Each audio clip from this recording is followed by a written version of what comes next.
우리가 삶을 살아가다 보면 늘 일상적으로 반복되는 그런 삶이 있는가 하면 때로는 어떤 특정한 사건으로 인해서 우리 마음에 감동이 찾아오고 감격이 가득하고 기쁨이 가득하게 되고 시간이 지나도 그날 그 사건은 잊지 못하고 그날 그 사건을 생각하기만 해도 마음이 즐겁고 기쁘고 행복해지는 그런 특별한 사건들이 있기 마련입니다. 여러분 삶에도 그런 날들이 있었지요, 그죠? 지금 생각하면 생각할수록 기쁘고 감사하고 행복해지는 그런 사건들. 벌써 몇 분은 얼굴이 환해집니다. 벌써 생각하시는 모양이에요, 그죠? 그때 그날 그 사건을 생각하니까 벌써 얼굴이 환해지십니다. 그래요. 우리 모두 다 그런 순간들이 있기 마련입니다.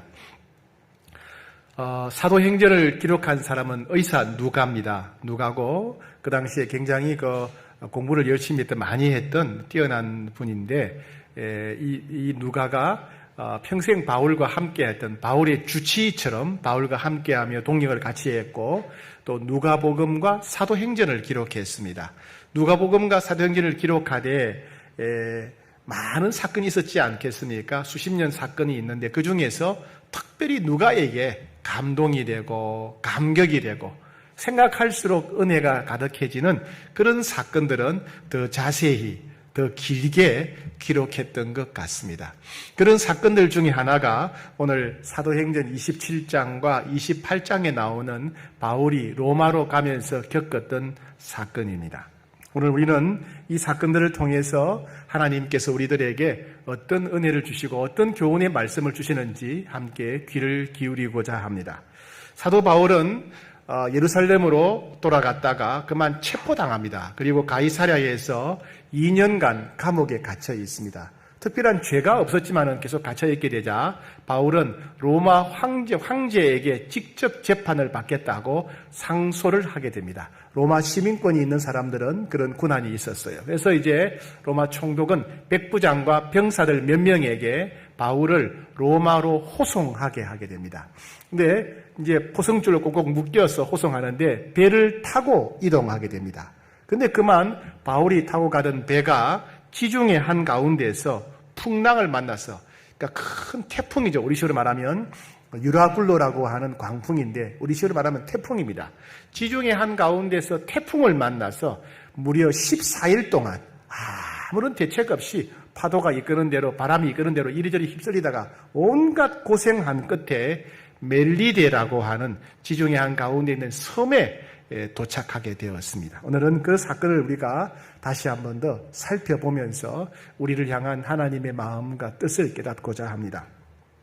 자, 오늘 본문 1절 사도행전 28장 1절을 같이 한번 받들어 읽겠습니다. 시작. 우리가 구조된 후에 안적 그 섬은 멜리데라 하더라. 배가 멜리데라고 하는 섬에 드디어 도착했습니다. 아무리 바람이 거세고 아무리 풍랑이 심해도 배가 섬에 도착하면 됩니다. 그죠? 배가 섬에 도착하면 안전합니다. 그 배에 탔던 276명의 사람들이 무사히 다 구조가 되었습니다. 자, 그런데 여러분, 이 배에 탔던 276명의 사람들의 심정이 어떠했을까요? 지난 14일 동안 그들은 아무것도 먹지 못하고 정말 죽음의 문턱까지 갔어요. 14일 동안. 죽음의 벼랑 끝에서 시달리다가 정말 기적적으로 살아남았습니다. 얼마나 기뻤을까요? 얼마나 감격했을까요? 그 안도감, 이야, 이제 살았다. 야, 이제 살았다. 그런 그 안도감은 이를 말로 다 표현할 수 없었을 것입니다. 지중해 한가운데서 무려 14일 동안 태풍에 시달리다가 무사히 살아남은 사건은 말 그대로 충격이고 기적입니다. 기적이에요. 그 배에 탔던 276명의 사람들도 충격이고 기적이었겠지만은 그들이 도착했던 섬 멜리데에 살고 있는 원주민들이 볼 때도 이건 충격이고 기적인 거예요. 그들은 지중해 한가운데에 있는 섬나라 사람들이기 때문에 이 태풍이 유라굴로라고 하는 태풍이 얼마나 무서운지 아는 거예요. 이 태풍에서 살아남은 배와 사람이 없단 말이죠. 그런데 14일 동안 시달리다가 무사히 이 멜리데라고 하는 섬에 도착한 것을 보고 충격을 받았어요. 야, 이건 기적이다, 기적. 어떻게 이런 일이 났을까? 그래서 아마 이 원주민들은 그 배에 탔던 276명의 사람들에게 물어봤을 거예요. 아니, 당신들은 어떻게 살아남았느냐? 이 무서운 유라굴로라는 태풍 속에 어떻게 14일 동안 이렇게 휩쓸려 다니다가 이렇게 무사히 살아남았느냐? 당신들이 이렇게 무사히 안전하게 살아남은 비결이 뭐냐? 이렇게 물었을 겁니다. 그죠? 어떻게 했길래 살아남았느냐 물었을 거예요. 그러면 이제 276명의 사람들은 대답할 것을 생각하겠죠. 그죠? 우리가 어떻게 살아남았지? 우리가 살아남은 비결이 무엇이었을까 생각했겠죠. 첫 번째는 아마 선장이나 선원들의 항해술이 뛰어났기 때문이 아닐까 이런 상상을 할 수도 있겠죠. 그러나 태풍 초기 때부터 태풍에 휩쓸릴 초기 때부터 일찌감치 선장과 선원들은 자포자기 포기했어요. 어떻게? 배에 있는 화물을 바다에 다 버렸어요. 왜? 배를 가볍게 하려고. 배가 무거우면 더 가라앉기 쉬우니까. 심지어 화물뿐만 아니라 배를 조종하는 데 사용하는 기구들도 바다에 다 버렸습니다. 선장과 선원이 화물 먹고 사는데 그 화물을 다 버리고 배 기구를 버렸다는 얘기는 뭐예요? 이판사판이다. 이판사판. 자포자기했다. 그런 말입니다. 그러니까 선원과 선장들의 항해술 때문에 안전하게 도착한 건 아니라는 거예요. 혹은 그러면 배가 너무 튼튼했을까요? 뛰어난 조선술로 만들었기 때문에 배가 튼튼하고 안전했기 때문에 배가 파괴되거나 뒤집어지지 않고 무사히 도착했을까요? 여러분 그때는요 지금부터 2000년 전입니다. 2000년 전. 예? 아무리 튼튼해도 오늘날 우리가 타는 배하고는 비교가 안 됩니다. 근데 여러분 가끔 뉴스 한번 보세요. 유람선이라든가 큰 무역선 같은 거 그죠? 컨테이너선이 파도를 만나고 태풍을 만나 뒤집어지거나 심지어 컨테이너선이 두 쪽으로 그죠? 예, 두 쪽으로 땅가 이렇게 그 배가 이게 파괴되는 두 동강 나는 그런 경우도 있단 말이죠. 그런데 과거에는 더 했겠죠. 그죠? 현대 배도 그렇게 파도에 맞아서 빠지거나 이 배가 넘어지거나 뒤집어지거나 배가 두 동강이 나는데 2000년 전의 배는 말할 것도 없죠. 그들이 탔던 배가 멜리디에 도착하자마자 물살에 의해서 배가 부서지기 시작했습니다. 그러니까 배가 튼튼해서 이 사람들이 안전했다. 이것도 아니라는 거예요. 그럼 무엇이라고 생각했을까요? 276명의 사람들은 우리가 어떻게 구원받았을까? 우리가 안전하게 도착한 이유가 뭘까? 생각하지 않았겠습니까? 그렇다면 다른 항해와 지금 항해가 달랐던 차이점이 무언가를 생각했을 겁니다. 그럼 어떤 차이가 있었을까요? 다른 항해와 이번 항해가 다른 특별한 점이 무엇일까요? 이것은 아마 죄수 바울이 들려주었던 하나님의 말씀 때문이라고 저는 생각했을 것입니다. 바울은 최소한 3번에 걸쳐서 그 배에 탔던 사람들에게 하나님의 말씀을 전달했습니다. 바울이 첫 번째 하나님 말씀을 전했을 때는 언제냐 하면 그들이 배가 순항하면서 크레타라고 하는 지중해 가운데 큰 섬, 성경에는 그레데라고 나오죠. 이 크레타 섬의 미항이라고 하는 항구에 도착했을 때입니다. 바울은 그 미항이 비록 좁은 항구지만은 여기서 겨울을 넘겨야 된다. 여기서 겨울을 넘기지 않고 다른 데로 가게 되면 화물과 배와 생명까지 큰 타격을 입게 될 것이다. 그렇게 바울이 경고한 적이 있습니다. 한번 찾아볼까요? 사도행전 27장 10절 우리 같이 한번 읽어보겠습니다. 사도행전 27장 10절을 우리 같이 한번 받들어 읽겠습니다. 시작. 말하되 여러분이여 내가 보니 이번 항해가 화물과 배만 아니라 우리 생명에도 타격과 많은 손해를 끼치리라 하되 아마 바울 자신의 능력으로 앞으로 일어날 일들을 알거나 그러진 않았을 거예요. 어떤 사람도 그럴 수가 없습니다. 아마 바울은 성령님이 주시는 말씀을 들은 것 같아요.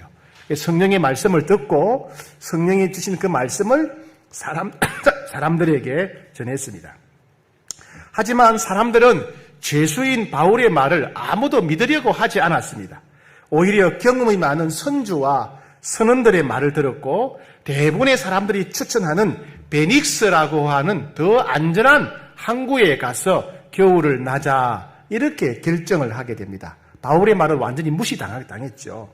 하지만 배가 이 미항이라고 하는 항구를 떠나서 베닉스라고 하는 항구로 출발하는 순간 갑자기 태풍인 유라굴로라고 하는 바람이 불어왔습니다. 미친 듯이 불었습니다.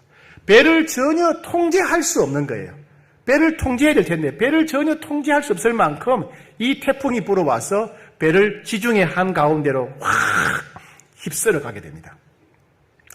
바울이 두 번째 사람들한테 하나님 말씀을 전했던 때는 언제냐 하면 배가 태풍에 휩쓸리면서 지중해 한가운데서 엄청난 바람과 파도에 시달리고 있을 때입니다. 선장과 선원은 배에 있는 모든 화물을 버렸고 배에 있는 모든 기구, 조종기구마저 다 버리고 밤에는 별이 보이지 않고 낮에는 해가 안 보이는 거예요. 시커먼 구름이 하늘을 덮고 있었기 때문에 이게 낮인지 밤인지 구분도 안 됐습니다. 사람들은 며칠째 아무것도 먹지 못합니다. 다 토하고 먹지 못해요. 그리고 구원의 소망이 없을 때 아이고 이제 다 죽겠구나 이렇게 생각했을 때 바울이 하나님 말씀을 전하지요. 마치 미친 듯이 흔들리는 배 가운데 바울이 딱 서서 사람들에게 바울이 이렇게 말했습니다. 사도행전 27장 21절과 22절 말씀을 같이 읽겠습니다. 시작. 바울이 가운데 서서 말하되 여러분이여 내 말을 듣고 글에 대해서 떠나지 아니하여 이 타격과 손상을 면하였더라면 좋을 뻔하였느니라. 내가 너희를 권하노니 이제는 안심하라. 너희 중 아무도 생명에는 아무런 손상이 없겠고 오직 배뿐이리라. 무슨 말입니까? 이렇게 말했을 겁니다. 여러분, 처음에 크레타 섬 미항에서 출발할 때 제가 뭐라고 말했습니까? 그때 제 말을 들었더라면 이렇게 죽을 고생 안 했지 않겠습니까? 그러나 여러분, 이제 안심하십시오. 여러분 모두 한 사람도 죽지 않고 무사히 살아남을 것입니다. 그런데 배는 좀 손상을 입을 것입니다. 아니, 바울이 이렇게 말했을 때 사람들의 반응은 어땠을겠습니까? 어떤 사람은 좀 받아들이고 어떤 사람은 거부했고 무시했겠죠. 그죠? 아마 어떤 사람은 이렇게 말했을 것입니다. 별 미친놈 다 보겠네. 자기 몸도 하나 제대로 간수 못하는 죄수 주제에 무슨 소리를 하는 거야? 우리는 바닷물에 빠져 죽든지 굶어 죽든지 모조리 다 죽을 거야. 포성줄에 묶여있는 내 놈은 헤엄도 못 치고 제일 먼저 죽을 거야. 이렇게 말하는 사람도 있었을 것입니다. 또 어떤 사람은 이렇게 말했을 것입니다. 그래, 저 사람 바울의 말이 맞을지 몰라. 크레테 미항에서 출발할 때 모두들 베닉스로 가자고 했지만은 저 사람만 미항에서 겨울을 나야 하고 그렇지 않으면 배와 화물과 사람에게 큰 타격이 있을 것이라고 말했잖아. 결국 우리는 베닉스에 접근조차 못하고 저 사람 말대로 화물도 다 버리고 기구도 다 버리고 우리도 모두 목숨줄이 끊어질 지경이 되었잖아. 저 사람 말이 맞잖아. 이렇게 말합니다.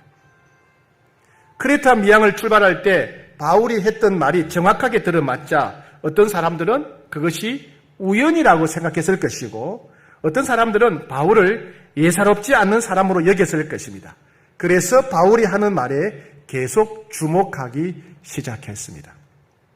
이어서 바울이 이렇게 말합니다. 사도행전 27장 23절부터 25절까지 받들어 읽겠습니다. 시작. 내가 속한 바 곧 내가 섬기는 하나님의 사자가 어젯밤에 내 곁에 서서 말하되 바울아 두려워하지 말라. 내가 가이사 앞에 서야 하겠고 또 하나님께서 너와 함께 항해하는 자를 다 내게 주셨다 하였으니 그러므로 여러분이여 안심하라. 나는 내게 말씀하신 그대로 되리라고 하나님을 믿노라. 무슨 얘기입니까? 쉽게 표현하면 이렇습니다. 여러분 이제 안심하십시오. 어젯밤에 제가 믿는 제가 섬기는 하나님이 제게 말씀하셨습니다. 바울아 두려워하지 말라. 너는 로마까지 무사히 도착하겠고 너와 함께 항해하는 모든 사람들이 무사히 구조될 것이다. 하나님이 이렇게 말씀하셨습니다. 그러니 여러분 안심하십시오. 나는 하나님이 말씀하신 그대로 되리라고 믿습니다. 나는 하나님을 믿습니다. 이렇게 바울이 말했습니다. 그러자 사람들이 동요하기 시작했습니다. 바울을 비난하며 무시했던 사람들도 점점점 바울의 말에 귀가 솔깃해졌습니다. 왜? 이제는 희망이 없으니까. 이제는 살 소망이 없으니까. 비록 죄수라 할지라도 바울의 말이 유일한 희망이었어요. 말 그대로 신랄 같은 희망이었습니다. 이 신랄 같은 희망을 붙잡고 싶었던 것입니다. 야, 정말 하나님이 살아계시면 좋겠다. 진짜 하나님이 살아계셔서 바울에게 저렇게 말했으면 좋겠다. 하나님 말씀대로 우리가 무사히 다 구조받으면 얼마나 좋을까. 그들은 이런 생각을 했습니다. 그리고 세 번째, 바울이 그들에게 하나님의 말씀을 전하는 순간이 있었습니다. 이 사건이 있은 지 며칠 더 지난 뒤입니다. 미항을 떠난 지 14일째 되는 날이었습니다. 미친 듯이 사방팔방으로 휘몰아치는 바람과 파도 때문에 금방이라도 배가 부서지거나 배가 거꾸로 뒤집어지고 물에 가라앉아도 아무 이상할 것이 없을 만큼 위험한 순간이 계속되었습니다. 배가 이리저리 휩쓸릴 때마다 사람들도 마치 짐짝처럼 이리저리 배 안에서 굴러다녔습니다. 살고자 하는 의지도 모두 사라져 버렸습니다. 시커먼 바닷물에 빠져 죽든지 그냥 이대로 굶어 죽을 것 같았습니다. 하루하루 순간순간이 지옥 그 자체였습니다. 그때 바울이 다시 한 번 더 배 가운데 서서 사람들에게 말합니다. 사람들은 저 사람은 도대체 무슨 힘이 있기에 14일 동안 굶고도 저렇게 서서 말을 할까, 이런 생각을 했습니다. 자, 바울이 한 이야기가 사도행전 27장 33절부터 36절까지입니다. 같이 한번 받들어 읽겠습니다. 시작. 날이 새어가매 바울이 여러 사람에게 음식 먹기를 권하여 이르되 너희가 기다리고 기다리며 먹지 못하고 줄인 지가 오늘까지 10나흘인즉 음식 먹기를 권하노니 이것이 너희의 구원을 위하는 것이요 너희 중 머리카락 하나도 잃을 자가 없으리라 하고 떡을 가져다가 모든 사람 앞에서 하나님께 축사하고 떼어 먹기를 시작하매 그들도 다 안심하고 받아 먹으니. 바울의 이야기를 쉽게 표현하면 이렇습니다. 여러분, 우리가 풍랑 때문에 아무것도 먹지 못하고 굶주린 지 14일째입니다. 며칠 전에 하나님께서 저를 통해서 말씀하신 것처럼 우리는 어떤 섬에 도착할 것입니다. 여기 있는 우리 모두는 한 사람도 예외 없이 무사히 그 섬에 도착할 것입니다. 이렇게 말합니다. 그러면서 바울은 그 당시 사람들의 주식인 떡, 사실은 떡이라기보다는 빵입니다. 우리는 밥이 주식이죠, 그죠? 근데 그 사람들은 빵이 주식이었어요. 빵을 가져다가 모든 사람들 앞에서 하나님께 감사하는 기도를 드립니다. 하나님, 우리를 살려주시고 무사히 도착하게 하시니 감사합니다. 아직 도착 안 했지만은 도착하게 하실 것을 감사합니다. 그러면서 감사하고 그 빵을 사람들에게 나누어 줍니다. 이제는 사람들이 바울의 말을 거절할 수가 없었습니다. 하나님이 바울을 통해서 약속하신 대로 무사히 섬에 도착하면 너무 좋겠다. 그 마음이 너무 간절했기 때문입니다. 그들은 지푸라기라도 잡는 심정으로 하나님이 살아 계시다는 사실을 믿고 싶었습니다. 섬에 도착하게 된다면, 한 사람도 예외 없이 무사히 도착하게 된다면 얼마나 좋을까, 얼마나 기쁠까 그들은 생각했습니다. 그래서 그들은 바울이 나눠주는 빵을 받아서 먹었습니다. 14일이나 굶주렸으니까 너무 배가 고프기도 했지만은 바울의 말을 믿고 싶었기 때문입니다.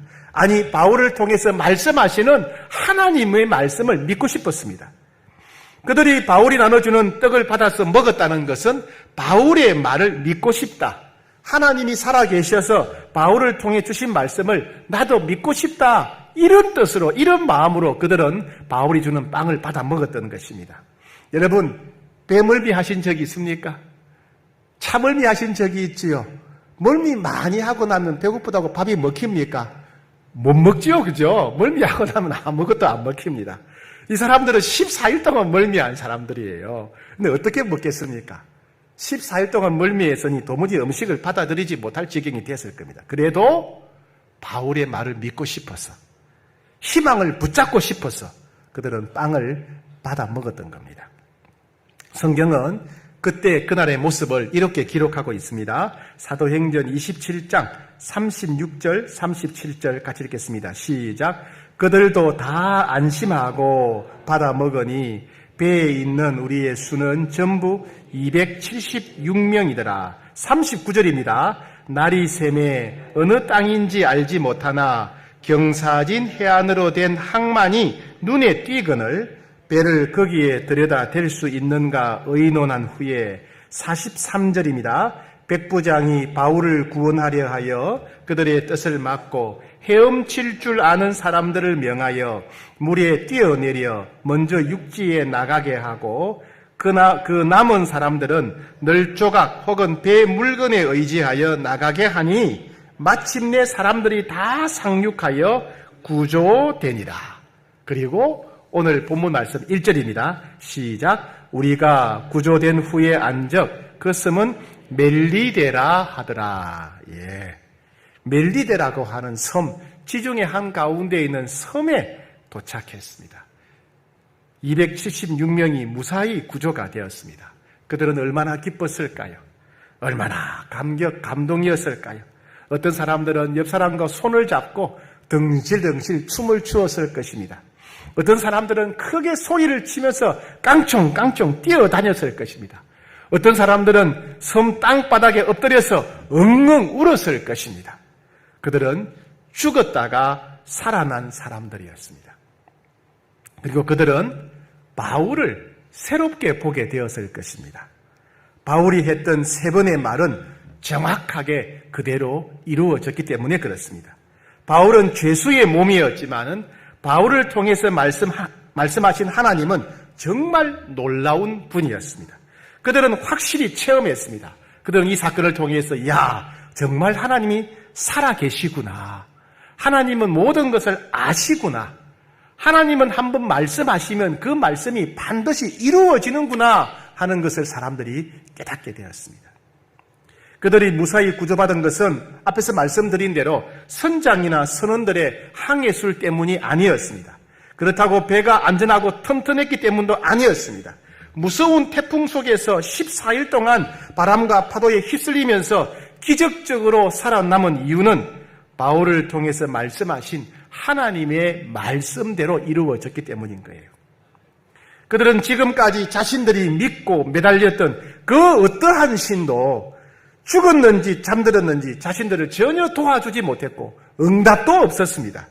그런데 바울이 믿는 하나님은 분명히 살아계셨고 말씀하셨고 그 말씀대로 이루어졌습니다. 바울은 이렇게 말했지요. 나는 하나님을 믿습니다. 나는 내게 말씀하신 하나님을 믿습니다. 그렇게 말했던 바울처럼 나도 하나님 믿고 싶다. 나도 저런 하나님 믿고 싶다. 이런 생각이 들었을 것입니다. 276명 모두에게 그들이 도착했던 섬 멜리데는 하나님이 살아계시다라는 것이 너무나 명백하게 드러난 섬이었습니다. 하나님은 살아계시고 말씀하시고 말씀대로 이루시는 신실하신 하나님이시다 하는 것을 명백하게 체험하고 경험했던 증거의 자리가 멜리데였습니다. 그들의 일생에 있어서 이 멜리데는 너무나 중요한 섬이었을 것입니다. 오늘날에는 이 멜리데 이름이 뭐냐 하면 몰타입니다. 몰타. 혹시 그런 말 들어보셨어요? 몰타 공화국. 알고 보니까 지금은 거기가 나라입니다. 섬나라예요. 이탈리아 반도 시칠리아 밑에 조그마한 섬으로 된 나라 몰타 공화국이고 지금은 세계적인 관광지고요. 별명이 뭐냐 하면 지중해의 보석입니다. 얼마나 아름다웠으면 지중해의 보석이라 그럴까요? 제가 어젯밤에 가서 사진을 찍어 왔어요. 어젯밤에 유튜브로 유튜브가 아니고 인터넷으로 찍어서 한번 보겠습니다. 이게 멜리데 지금으로 말하면 몰타 공화국이라고 하는 나라입니다. 아름답지요? 다음 장면. 멋있지 않습니까? 그 다음 장면. 이렇게 아름다워요. 아름답고 그 다음 장면. 요건 이제 교회입니다. 교회. 예배당입니다. 바울이 저 멜리데에 도착했다고 해서 바울 기념교회. 바울 기념교회 남아있어요. 됐습니다. 여기까지 하겠습니다. 너무 아름다운 섬이고 지중해 보석이라고 그러니까 가보고 싶지요. 아마 여러분 중에는 아마 이 이탈리아 밑에 있는 지중해 보석, 몰타 공화국에 관광차 가시는 분들이 있을지 모르겠어요. 혹시 여러분 가시면 그 멜리데의 아름다운 지중해 모습 그것만 보지 말고 하나님이 살아계시고 신실한 분이시라는 것을 증명했던 땅이라는 것, 그 멜리데라는 걸 꼭 여러분 기억하셨으면 좋겠습니다. 여러분도 인생에 있어서 멜리데가 있지 않았습니까? 그죠? 지금까지 살아오시면서 어떤 특정한 사건, 어떤 특정한 일을 통해서 야, 하나님 정말 살아계시구나. 야, 하나님 정말 말씀하는 분이시구나. 야, 하나님은 말씀하시고 말씀대로 이루시는 신실한 분이시구나 하는 것을 체험하고 경험했던 그런 기억이 있지요. 그런 사건이 있지 않습니까? 예, 그 사건, 그 자리가 여러분들에게는 멜리데입니다. 멜리데. 하나님이 살아계시다는 걸 경험했던 장소. 하나님은 말씀하시는 분이고 말씀대로 역사하는 분이시라는 것을 명백하게 체험했고 경험했던 평생 잊지 못하는 사건, 장소, 그게 여러분들의 멜리데인 거예요. 아직 우리의 삶이 지중해 한가운데서 험난한 폭풍에 시달리고 있는 그런 분이라면, 나는 지금도 여전히 폭풍 가운데 있습니다. 나는 지금도 여전히 지중해 한가운데서 태풍 가운데 있습니다. 그런 분이라면 여러분 언젠가 반드시 멜리데에 도착하게 될 것입니다. 그렇게 되기를 축복합니다. 자, 그럼 우리는 어떻게 해야 폭풍 가운데서 멜리데에 도착할 수 있을까요? 우리도 바울처럼 멜리데에 도착하려면 어떻게 해야 되겠습니까? 우리도 바울처럼 하나님을 만나야 됩니다. 바울처럼 하나님의 말씀을 들어야 됩니다. 여러분, 사도 바울이 만약에 하나님을 만나지 못했더라면 바울은 별 볼 일 없는 죄수 중에 한 사람일 뿐입니다. 그죠? 우리가 아무리 지위가 있고 우리가 아무리 지식과 학벌이 경험이 있다 할지라도 우리가 하나님을 만나지 못하면, 우리가 하나님의 말씀을 듣지 못하게 되면 우리는 별 볼 일 없는 그냥 평범한 한 사람에 불과합니다. 바울이 포승줄에 묶여서 죄수의 몸으로 끌려가는 상황이었지만은 그런 가운데서도 하나님을 만났기 때문에 그는 탁월한 지혜와 용기를 가진 사람이 된 거예요.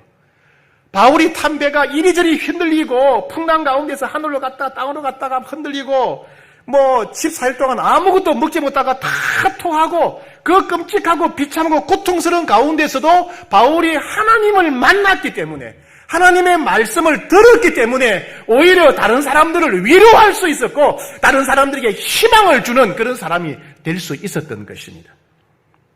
우리도 하나님을 만나지 않으면 아무것도 아닙니다. 우리가 아무리 지식이 있고 지위가 있어도 하나님의 말씀을 듣지 못하면 우리는 그저 그런 사람밖에 안 돼요. 그런데 우리가 아무리 비참한 가운데 있고 고통스러운 가운데 있다 할지라도 우리도 바울처럼 하나님을 만나게 되면 바울처럼 탁월한 지혜와 안목과 용기를 갖게 되는 겁니다.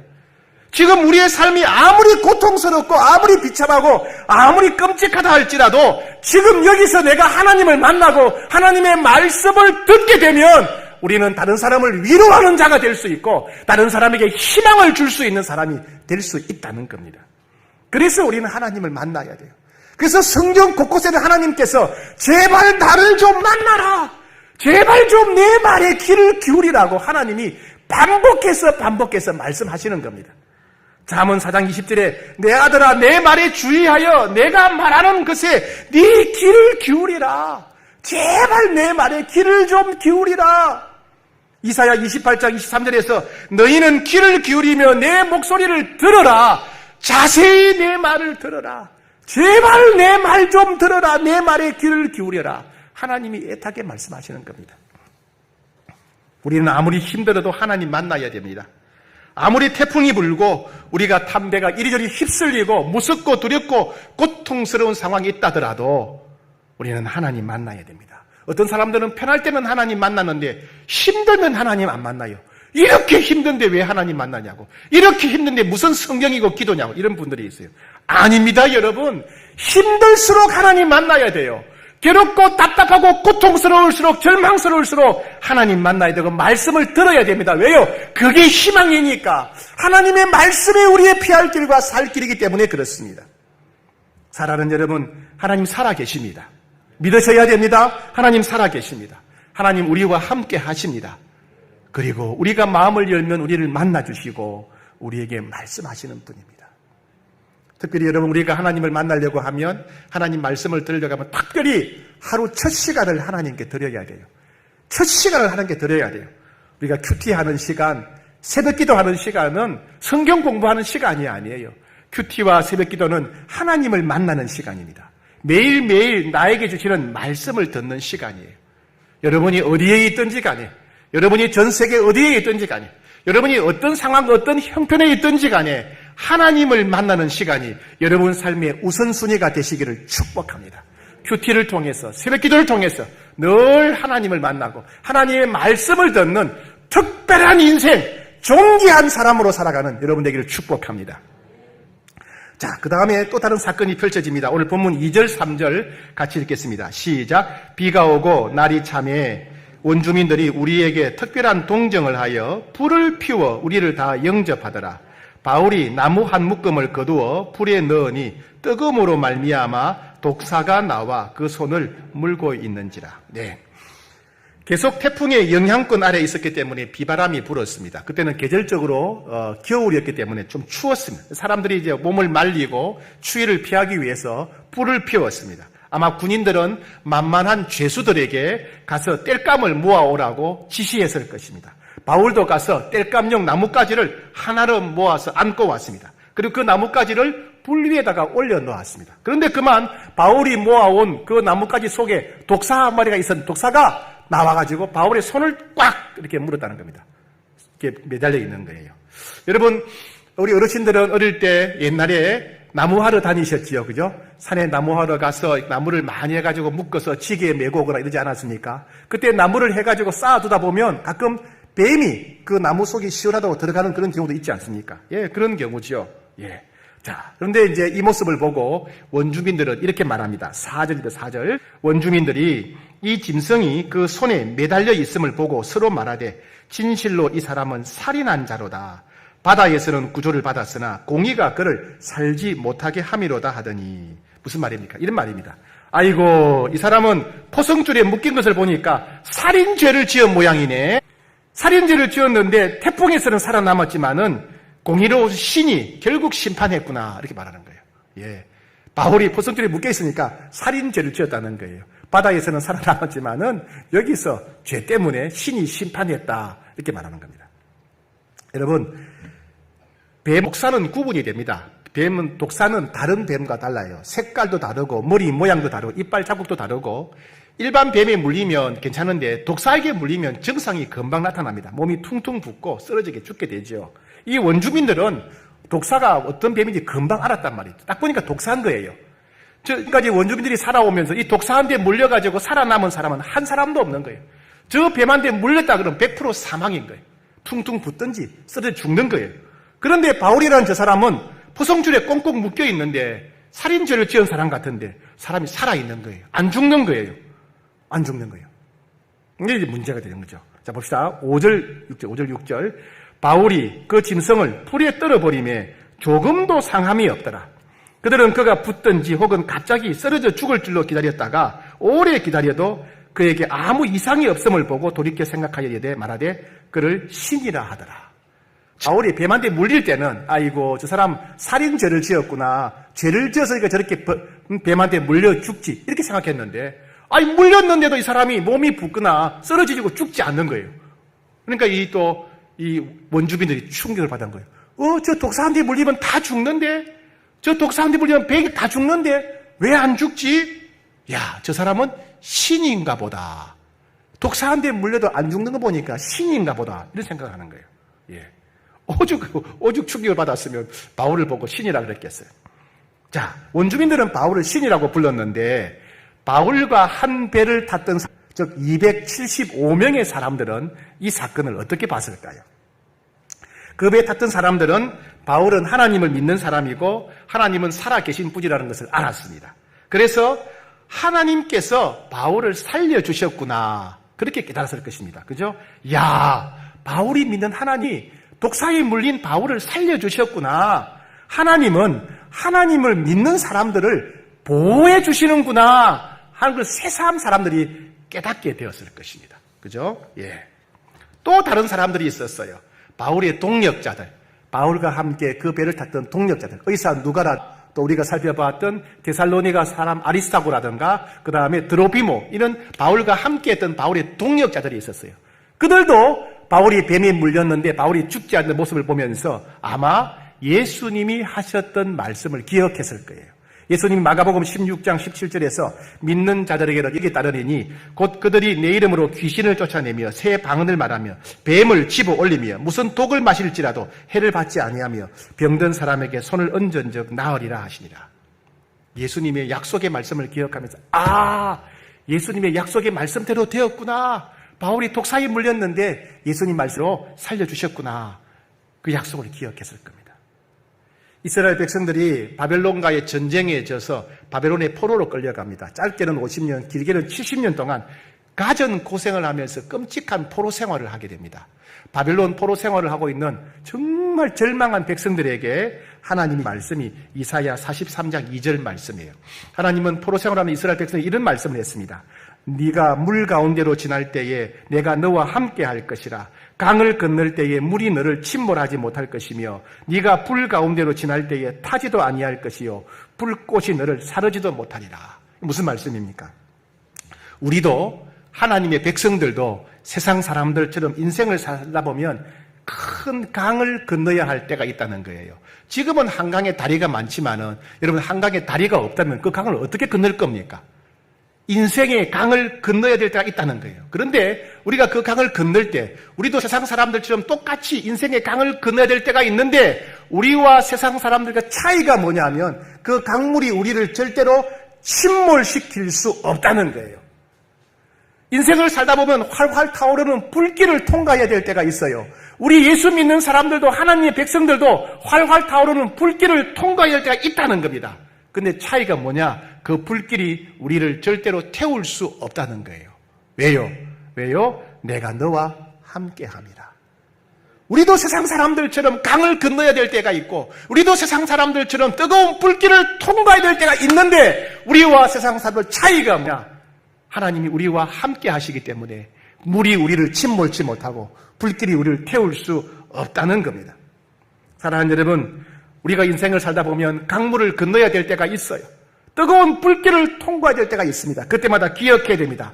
여전히 하나님이 나와 함께 계신다. 여전히 하나님이 나와 함께 계신다.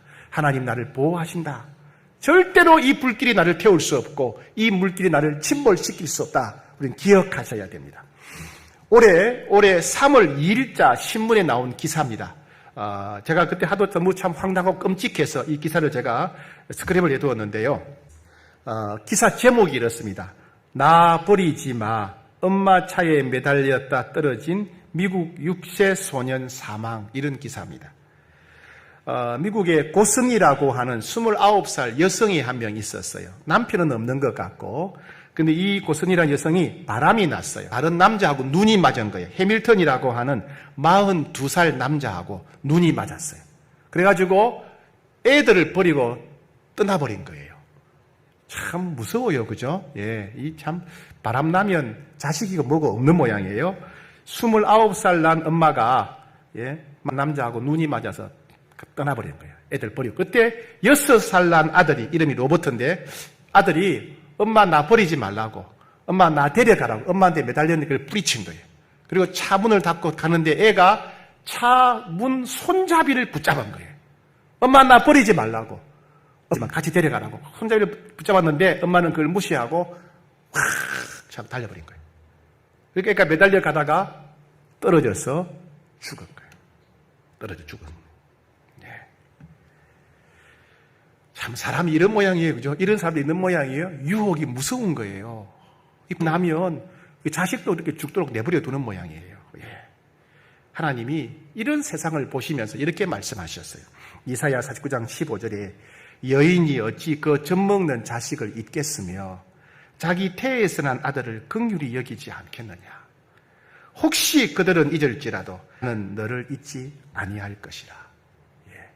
여인이 어찌 자기가 낳은 애를 잊어버릴 수 있겠느냐. 젖이 도는데 젖먹는 애를 잊어버릴 수 있겠느냐. 근데 잊어버린다 하더라도 바람이 나서 버린다 할지라도 나는 너를 절대로 버리지 않겠다. 나는 절대로 잊어버리지 않는다. 그러니 너희는 걱정하지 마라. 두려워하지 마. 나는 너희를 절대로 잊어버리거나 버리지 않는다. 그런 말씀이에요. 시편 91편 14절에 하나님 이렇게 말씀하셨습니다. 하나님이 이르시되 그가 나를 사랑한즉 내가 그를 건지리라. 그가 내 이름을 안즉 내가 그를 높이리라. 그가 내게 하리니 내가 그에게 응답하리라. 그들이 환난 당할 때에 내가 그와 함께하여 그를 건지고 영화롭게 하리라. 사랑하는 여러분, 우리도 강을 건널 때가 있을 것입니다. 우리가 불길을 통과할 때도 있을 것입니다. 때로 우리가 지중해에 있는 배처럼 폭풍처럼 아무 대책 없이 이리저리 휩쓸 때도 있을 것입니다. 우리는 그때마다 기억하셔야 돼요. 여전히 하나님이 우리와 함께 하십니다.